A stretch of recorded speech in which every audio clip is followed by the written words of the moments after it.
Guys, അപ്പോൾ ഹോസ്റ്റലിൽ Sunday food കണ്ടാലോ. രാവിലെ ഒരു 8:30-9 മണി ആ ഒരു ടൈമൊക്കെ ആയപ്പോഴത്തേക്കും നമുക്ക് ദോശ ഉണ്ടായിരുന്നു. പിന്നെ സൺഡേ ഒക്കെ ആകുമ്പോൾ നമുക്ക് കേസരി കാണാം കേട്ടോ. സത്യം പറഞ്ഞ ഗൈസ്, ഈ കേസരി കഴിക്കാൻ വേണ്ടിയാണ് കേട്ടോ രാവിലെ എഴുന്നേക്കുന്നത് തന്നെ. അപ്പോൾ ദോശയുടെ കൂടെ ചട്നി ഉണ്ടായിരുന്നു, പിന്നെ അതിനോടൊപ്പം തന്നെ സാമ്പാറുണ്ട്. പിന്നെ ഗൈസ് ഒരു കപ്പ് കാപ്പിയും കൂടെ എടുത്തിട്ട് നമ്മൾ അവിടെ പോയി ബ്രേക്ക്ഫാസ്റ്റ് കഴിച്ചേ. ഉച്ചയ്ക്ക് ഒരു 12:30-1 മണി ആ ഒരു ടൈമൊക്കെ ആയപ്പോഴത്തേക്കും നമുക്കിന്ന് സൺഡേ ആയതുകൊണ്ട് ബിരിയാണി. അപ്പോൾ ഗൈസ് ഇന്ന് ബിരിയാണി ആയതുകൊണ്ട് ഭയങ്കര തിരക്കായിരുന്നു കേട്ടോ നിൽക്കാനായിട്ട്. അപ്പോൾ എല്ലാവരും നേരത്തെ വന്നേ ക്യൂ നിൽക്കും കേട്ടോ. അതുകൊണ്ട് നമ്മളും ക്യൂ ഒക്കെ നിന്നും ബിരിയാണിയൊക്കെ വാങ്ങി പതുക്കെ റൂമിലേക്ക് പോയേ.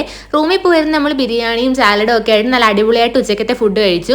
അത് കഴിഞ്ഞ് വൈകുന്നേരം ഒക്കെ ആയപ്പോഴത്തേക്കും നമുക്കിന്ന് പരിപ്പ് വടയായിരുന്നു കേട്ടോ. ഞാൻ 3 പരിപ്പ് വടയും 1 ഗ്ലാസ് കാപ്പി എടുത്ത്. അങ്ങനെ ഗൈസ് വൈകിട്ട് ചായയോടെയൊക്കെ കഴിഞ്ഞ് 7:30-8 മണി ആ ഒരു റേഞ്ചൊക്കെ ആയപ്പോഴത്തേക്കും നമുക്കിന്ന് ഡിന്നർ വന്നായിരുന്നു. ഇന്ന് ഡിന്നറായിട്ട് ഇഡ്ഡലി. അങ്ങനെ ഗൈസ് ഇഡ്ഡലിയുടെ കൂടെ നമുക്ക് കഴിക്കാനായിട്ട് സാമ്പാർ ഉണ്ടായിരുന്നു, അതിൻ്റെ കൂടെ തന്നെ ചട്നി ഉണ്ടായിരുന്നേ. അപ്പോൾ ഗൈസ് ഇതൊക്കെയാണ് എൻ്റെ ഞായറാഴ്ച ദിവസത്തെ ഹോസ്റ്റൽ ഫുഡ്. അപ്പോൾ വീഡിയോ ഇഷ്ടപ്പെടുവാണെങ്കിൽ ചാനൽ ഒന്ന് സബ്സ്ക്രൈബ് ചെയ്യാൻ മറക്കല്ലേ. ടാറ്റാ.